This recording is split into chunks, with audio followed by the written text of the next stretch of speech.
જ્યારે આપણે માંદા પડીએ, બીમાર પડીએ ને ત્યારે આપણને ઔષધિની જરૂર પડે છે. આપણે ડૉક્ટર પાસે જવું પડે છે, વૈદ્ય પાસે જવું પડે છે.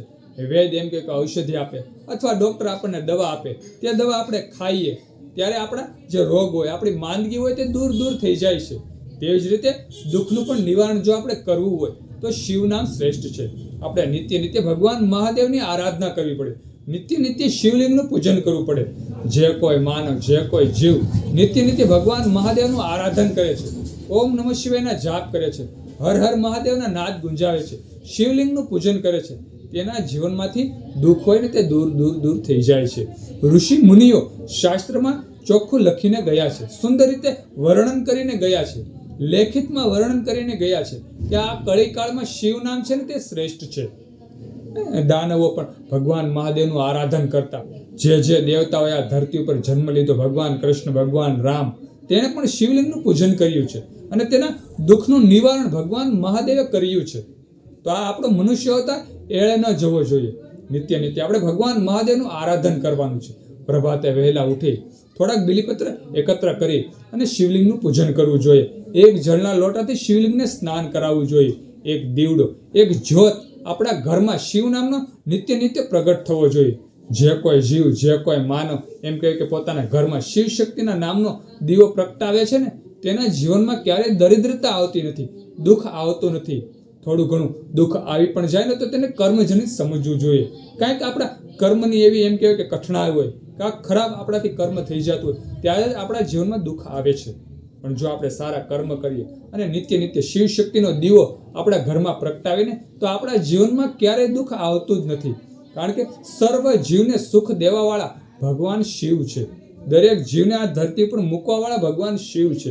તેનું જીવન ચલાવવાવાળા ભગવાન શિવ છે. અને ફરી એમ કહેવાય કે સર્વ સુખોની પ્રાપ્તિ કરાવી અને ફરી જીવને પાછા ખેંચી લેવાવાળા હોય ને તો તે ભગવાન મહેશ્વર, ભગવાન શિવ જ છે. સ્મશાનમાં કોણ બિરાજે છે? ભગવાન શિવ. નિત્ય જો આપણે ભગવાન મહાદેવનું આરાધન કરીએ ને તો ક્યારે આપણે દુઃખી થઈ અને આપણે મૃત્યુ નથી થવું પડતું. જો આપણે નિરંતર આ સંસારમાં સુખી થવું હોય ને તો આપણે નિત્ય ભગવાન મહાદેવનું આરાધન કરવું પડે, નિત્ય શિવલિંગનું પૂજન કરવું પડે. આપણે ક્યારેય જો દુઃખી જ ન થવું હોય, હંમેશા આપણે સુખ ભોગવી અને સંસારને ભવદરિયાને પાર કરવું હોય તો આપણે ભગવાન મહાદેવનું આરાધન કરવું જ જોઈએ. હું તો સર્વ હિન્દુ સનાતન ધર્મના લોકોને કહું છું, જેમ કે ભટકી ગયા છે, જે માનવ ભટકી ગયા છે, ભગવાન શિવજીથી દૂર થઈ ગયા છે, તેને મારે એટલું જ કહેવાનું કે તમે નિત્ય ભગવાન મહાદેવનું આરાધન કરો. શિવ તત્વ છે ને તે મૂળ તત્વ છે. દરેક જીવને આ ધરતી ઉપર મૂકવાવાળા ભગવાન શિવ છે. દેવ તત્વએ પણ એમ કહેવાય કે શિવ નામ જપ્યા છે, શિવલિંગનું પૂજન કર્યું છે. શિવલિંગ પૂજા આપણી મૂળ પૂજા છે.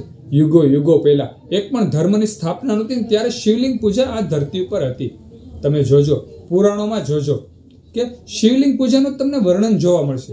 ત્યાર પછી દેવતાઓએ આ ધરતી ઉપર જન્મ લીધો અને ત્યાર પછી એમ કે દેવતાઓનું પૂજન થવા મળ્યું. દેવી શક્તિ આ ધરતી ઉપર પ્રગટ થઈ અને ત્યાર પછી દેવીઓની પૂજા થવા મળી, શક્તિપીઠોની પૂજા થવા મળી. હા, તમે કોઈ પણ ધર્મને માનો તેનો કોઈ વાંધો નથી, કોઈ પણ દેવને માનો તેનો કોઈ વાંધો નથી, પણ શિવજીને, ભગવાન મહાદેવને હૃદયમાં બિરાજમાન કરી દેજો. તો જ આ ભવ પાર થશે, તો જ તમારી ભક્તિ સફળ થશે. કારણ કે ભગવાન છે ને તે પૂર્ણ છે.